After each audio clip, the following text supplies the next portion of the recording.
Ladies and gentlemen, first and foremost, I want to thank each and every one of you for accepting responsibility as jurors. There are a million excuses you could have given us that would allow us to strike you. You didn't do that. You accept responsibility. For that, I thank you, and Ms. Dykes thanks you. Now, more importantly, it's time for the state to accept responsibility for this indictment, that these allegations that have been made against Mrs. Dykes. Now, when you talk about these allegations, you talk about these pieces of puzzle. Who was in charge of putting these pieces of puzzle together? Detective Christina Ramirez is trying to force these pieces of the puzzle together to get a conviction on Lisa Dykes, Nima Randall, and Charles Beltran. So, again, what we say is not evidence. But ladies and gentlemen, I guarantee you, you're not going to get a 911 call from a Charles Beltran on October 5th, on the morning hours of October 5th, 2020. Okay? The bottom line is this is what happens. Miss Marisela does come to Dallas from Seattle. She is meeting with her ex. She goes to stay with her ex-boyfriend, Raul. I think I'm saying his name right. Bottom line is they go out. They're drinking. They're drinking. They're drinking. They come back. He's drunk. She's been drinking too. It's 1:12. It's after midnight. I think the record says about 1:30 is what Raul was going to tell you. He can't get into his apartment because he's so drunk he can't find his key. Now, again, you'll see how Marisela was dressed. And again, all the things I'm saying, I'm not here to try to say anything negative about her personally. I'm just giving you the facts. You'll see how she was dressed.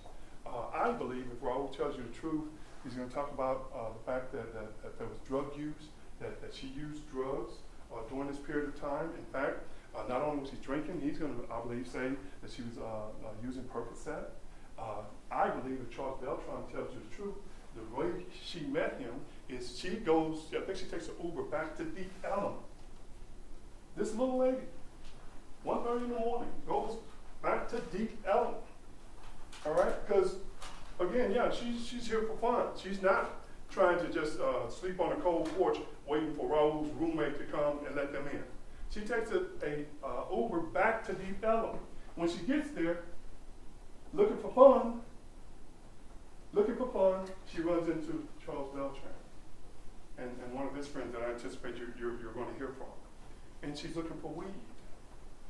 But she gets way more than weed from Charles Beltran.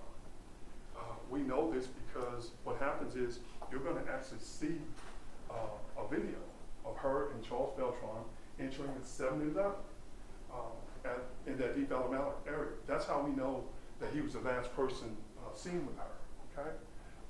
There's even still footage of still photos that show both of them, in the 7-Eleven.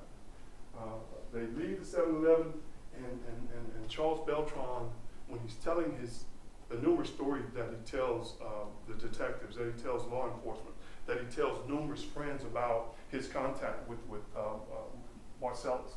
Because see, what happens is at some point, she goes missing. She misses her flight. And the family, they report her missing. So now he goes back down to Deep Ellum, and there's literally posters of this girl. And people start asking, Charles, wasn't you with her? And he's, oh yeah, we had sex. Oh, we smoked some weed, had sex in the car. Then she left. Oh, no. Then he tells another friend, no, I took her over to Mesquite. We had sex over there. I went in the studio. She was asleep. I went in the studio. Next thing I know, she was gone. I assumed she took the Uber. That's another story. Story after story changes and changes. Even when Charles Beltran is caught, what he tells Detective Ramirez is, again, yeah, we went to Miss Dykes' house in Mesquite. We had sex. She fell asleep. I went in the studio. That's what I always do. I have girls over there all the time. It was no big deal. You can look at the Ring cameras. I have women over there all the time. That's what I do. I thought she just left and got an Uber. But when Detective Ramirez lies to him, and I say it's a lie, or infers to him, well, why is your blood with her blood at that house? You know you can get the death penalty. You can get the death penalty. Well, I submit to you the evidence is going to show the charts is so, they've been drinking all night. They've been smoking all night. He also uses ecstasy. I don't know what all he may have given Marisela. We don't know because her body was so badly decomposed. At the time they finally find it, we don't know what all she took while she was here in Dallas County. We have no idea. What we do know is that there were several people that indicated to law enforcement, to Detective Ramirez and other law enforcement, whether it was Detective Ramirez, whether it was the FBI, that they believed they saw her. They believed they saw her after October 5th, back in Deep Ellum, at one place, a Reno bar, They had surveillance video. They tried to look at the surveillance video. The lady said, well, whoever it was, it looked like her. I thought it was her. She was tweaking. Tweaking is, when you're so high, people can tell you're high. But the video was so grainy they couldn't tell whether it was her or not. But regardless, the lady believed that's the lady on the posters. That's her. That's what she told the FBI. That's what the information that they gave Ramirez. And this is after these phone records show that she go over to Mesquite with Beltran. Okay, even more information about her being cited after. You had numerous people call and say, look, well, first guy said, look, I got concern for this person. I think it's the lady that's missing. I think it's the lady that's missing. Ramirez does nothing with that information. Nothing with that information. More importantly, I think it's October the 12th. Officer Hayes, because they're still looking for Marcellus. They're still looking for her. October the 12th. He goes over to, it's not Deep Ellum, it's another place, because they're looking everywhere for this girl. They're checking all the local drug locations, ladies, gentlemen, where users typically go. They go off 35, Mustang Inn. Mustang Inn, they come in contact with two brothers who say, no, yeah, we saw her. We saw her. In fact, there was a wellness call that was made concerned about this girl. They talked to Officer Hayes. But, now that was, I believe, October the 13th, the evidence was shown. They tell them, yeah, it was a couple of weeks ago. So because they said it was a couple of weeks ago, oh, he discounts what they say. Well, it could have been a couple of weeks ago. She just got here. That's less than 2 weeks. But they were just speculating on how long. They just know they saw her, and it could have been a couple of weeks ago. But they just disregard that information. But more importantly, what the guys said, well, she also hangs out at the City Inn. You got the Mustang Inn is here on 35. You go a little further south. There's a place called the City Inn. And they come in contact. That same officer goes down there. He's showing a photo of Marcellus. He's showing a photo. Shows it to a security guard there. Yeah, she was here last night. I believe his name is Floyd Mitchell, the security guard. I anticipate you're going to hear from him.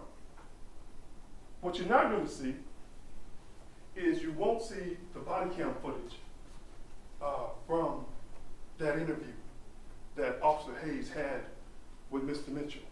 You won't see how definite he was about, no, I just saw that girl. I just saw her. In fact, not only does she hang out here, she goes down to Valero. I saw her going down toward Valero, which is on Mercedes, okay? A little further south.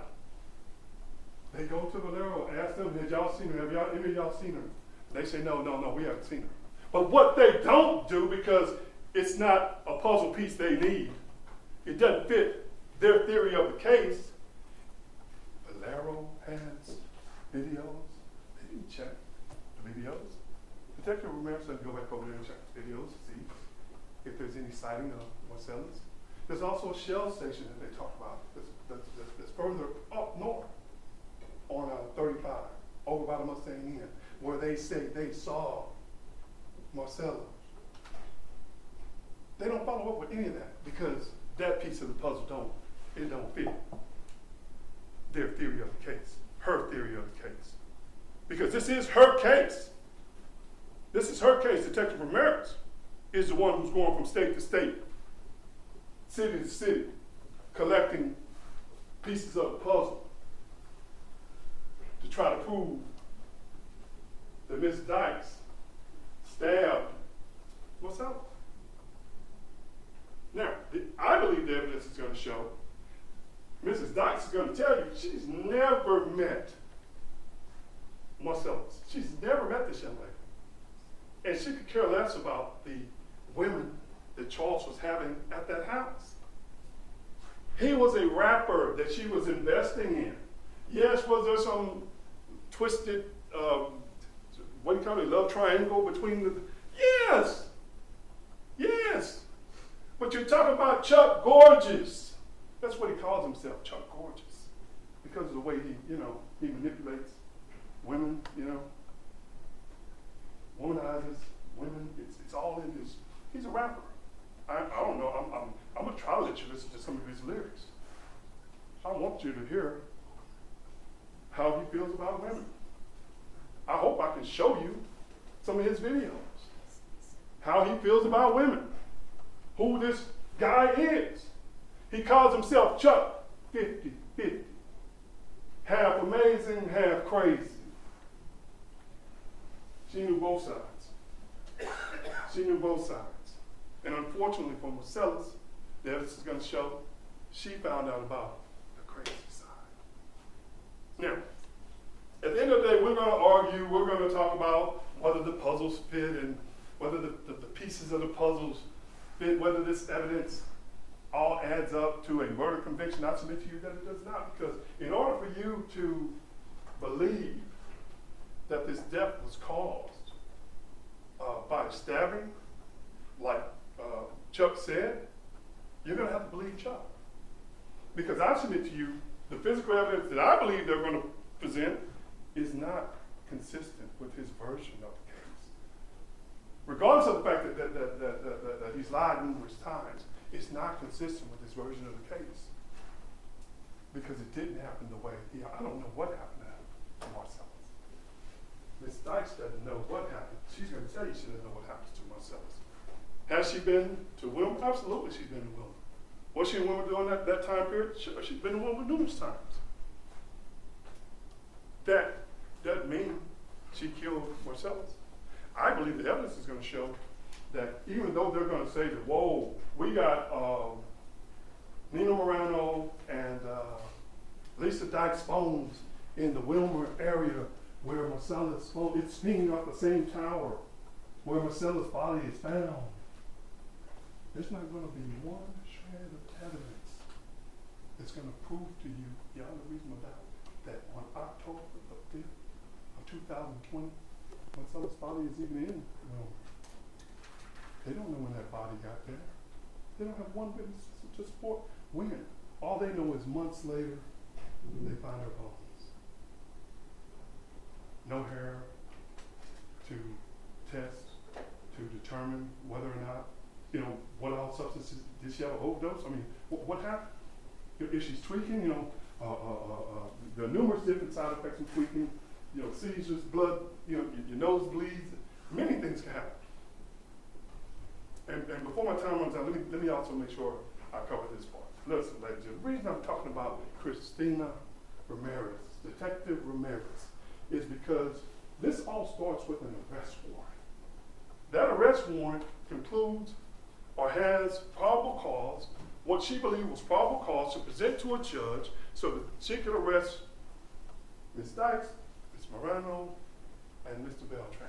It initially started with capital murder. That was the charge.